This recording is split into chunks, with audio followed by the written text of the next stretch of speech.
Hello, friends, and welcome back to r/ProRevenge. Today we have a collection of crazy revenge stories for you. But before we start, if you're new here, don't forget to subscribe to the channel and turn on notifications so you don't miss a new video every single day. Our first story is, in my 35 years of being in sales and sales management, that was by far the most interesting performance review I have ever witnessed.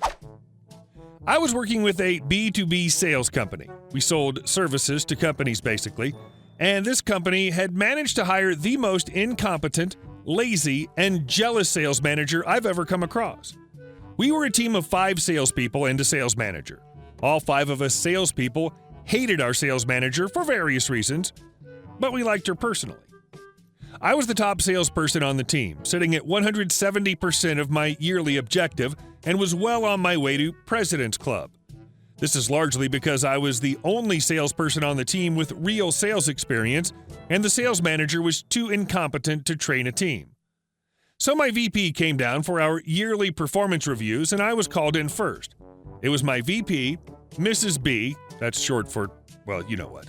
I was expecting a positive performance review. Right off the bat, Mrs. B hits me with, "Sting, you know our location hasn't been performing at objective for a number of years, and we suspect this is because salespeople are misrepresenting their daily work." I'm taken aback. "Sting, I don't think you're actually doing what you say you're doing in your CRM. This is something that could get you fired." I looked at Mrs. B and I said, "Really?" And she said, "Yeah." I hit her back with, "I'm shocked you decided to go this route." Mrs. B, with a confident smile, said, "Well, we got to do what it takes to get this location on objective." I said, "All right, let's play a game. Mrs. B, pick a day. Any day in the CRM, and let me prove to you that I went to all of my appointments and did all of my stops as recorded." "Well, Sting, I'm not saying you never go in the field. I just think some days you stay home and put in BS notes in the CRM." I said, "Mrs. B, pick a day, any day. Pick a day you think I lied about my sales activities." So Mrs. B picks a day. Now I'm smiling ear to ear, and I'm effing heated right now. I notice the VP is smiling at me and his head is slanted to one side. I suspected he knew Mrs. B was about to get absolutely effing owned, and he was right. So she gives me the day, and I turn to the VP. "Mr. VP, are you aware of how Android phones work?" VP responds, "Enlighten me." I said, "By default, Android has location services turned on, and in fact, Google will track where you went and when. Naturally, I carry my phone everywhere, so let's compare what Google says I did that day to what my CRM says." So I pull up my Google location services for that day, and surprise, surprise, it's a match. Mrs. B is obviously very concerned at this point. I said, "I'm actually quite enjoying this performance review. Let's pick another day, Mrs. B." Mrs. B fires back, "We don't need to do that." I turn to the VP and say, "Mr. VP, would you mind picking a day?" He says, "Sure, what about XYZ?" He pulls up my CRM, I pull my location services for that day. Guess what? It's a match. I then get ready to pull out the big guns. "Mr. VP, do you remember company XYZ with a contract value in excess of $1 million that we lost recently?" "Yes, Sting, I remember. Apparently our competitor won them over on price, and we can't win them all." "Mr. VP, here's an email from their VP basically stating that they've decided not to go with us for our failure to provide 3 samples for them to decide on which product worked best for them." "Sting, can you forward that to me?" "Sure, no problem, Mr. VP. Forward it on over." "Mr. VP, while I'm at this, let me forward you several email chains from where I clearly asked Mrs. B to order those samples. In fact, in those very same email chains, she confirmed that she had in fact ordered the sample." He asked me to forward those emails to him, so I did. "Now, Mr. VP, I had our service department look to see if any orders had been placed for those samples. No orders were actually placed." He said, "I'm going to look into this." Mrs. B is now effing sweating mother effing bullets at this point. My performance review has just turned into her performance review, and crap's not going right. "Mr. VP, I have one more thing I'd like to bring to your attention. Do you mind if I step outside for a minute so I can show you?" He said, "Sure. I need to have a talk with Mrs. B anyway." Now, I need to mention that several years ago, the company was sued and lost a bunch of money because of some incidents. Since this incident, the company put in a very clear-cut policy. No sexual relations between management and people who work for them. It's immediate termination for the manager. Now, there was another sales consultant in the office named Joe. And Joe was a married man with 2 beautiful kids, and Mrs. B had the hots for him. Joe and I had talked about if he should report this transgression. I walked into the sales office and said, "Joe, I think it's time we get a new sales manager. You got those texts from Mrs. B?" He looks at me and goes, "Is today going to be the day?" I said, "Yeah, today's going to be the day." All the sales staff knew what was going on. The mood in the office was lifted. Joe and I began walking back to the conference room where the location manager, who was not a part of the performance review, saw Joe and I and asked, "What's going on?"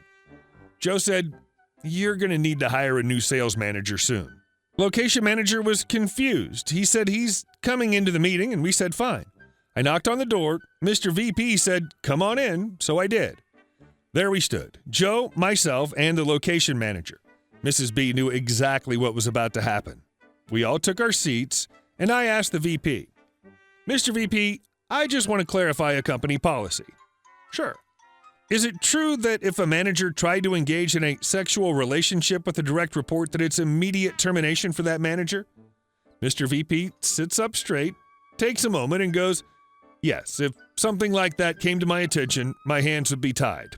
I'd have to fire the manager." I said, "Well, Joe has something he wants to show you." Mrs. B got up and walked out of the conference room. She was about to cry, you could tell. Her world, her career, had just completely wrecked. And I don't think she wanted to be around for the end. Joe went on to tell the VP how he's a happily married man with 2 beautiful kids, and Mrs. B kept hitting on him. Mr. VP asked to see the texts, and Joe provided them. The VP asked him to screenshot those and email them over. Joe said he would. Then the VP said, "I'm going to need both of you to go back to the sales office. The location manager and I have some talking to do." We walked back into the sales office. I noticed the sales manager's office had looked cleaned out. Apparently, Mrs. B was bawling. She was a wreck and crying and said she was going to go home. Joe laughed and said, "Yeah, she won't be coming back."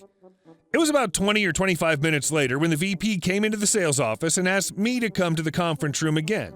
So I did. I sat down and the VP said, "Well, I'd like to inform you that Mrs. B has been terminated effective immediately. With this being said, after your performance review and looking over your numbers, you're our top sales rep in this location and deserve nothing short of stellar remarks on your review, and you'll be getting that."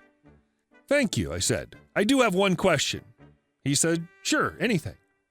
"How do I apply for the new sales manager job that just opened up?" Mr. VP laughed and said, "You sure do like to strike while the iron's hot, don't you?"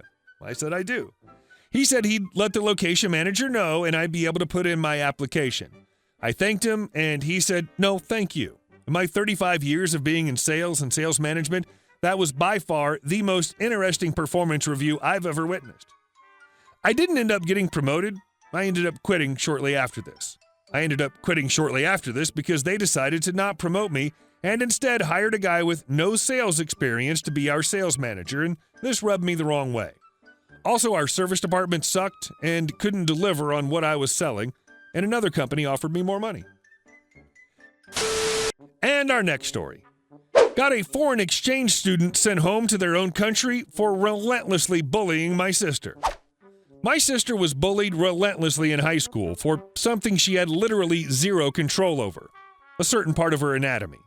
Without going into details, she felt terrible about it and more or less ruined her life as an insecure 15-year-old girl. The girl responsible for most of the cruel bullying and the one who gave her a particularly cruel nickname was called Nadia. Nadia was a foreign exchange student at our school. Nadia was beautiful. She was cruel. And she didn't give any F's about anyone but herself. I wasn't Miss Popularity myself, but I had to protect my sister from having her life ruined, and I felt a very strong urge to get back at her tormentors. They say to kill a dragon with many heads, you've got to cut off the main head. So that's what I did. I learned that the father of Nadia was very conservative. Her whole family back home was. So I started spreading rumors about her being very promiscuous and ensured these rumors reached the family she was staying with. This apparently caused her some trouble, but I wasn't done. I threw a party one night when my parents were gone. I invited Nadia, who gladly came as I was a cooler older girl, and she never said no to a chance to get hammered. Because yes, there was a lot of liquor. I made sure of that. Took pictures of everyone drinking and having fun. That same night when everyone left, I put it on my Facebook, tagged Nadia on it. She was my Facebook friend. She had this option turned on where everything she's tagged in automatically was allowed on her timeline. So a picture of her, crap-faced drunk and very scantily dressed, made its way to her page. Because of it being in the middle of the night, she must not have noticed until the next day, in the morning, so it stayed on for hours. But due to her parents' time zone being vastly different, I was sure they'd see it before she had a chance to take it down. They did. I wasn't there to see the fallout, obviously, but she was gone the next week from school and flown back to her home country. Apparently, her parents had to save her from being corrupted or something.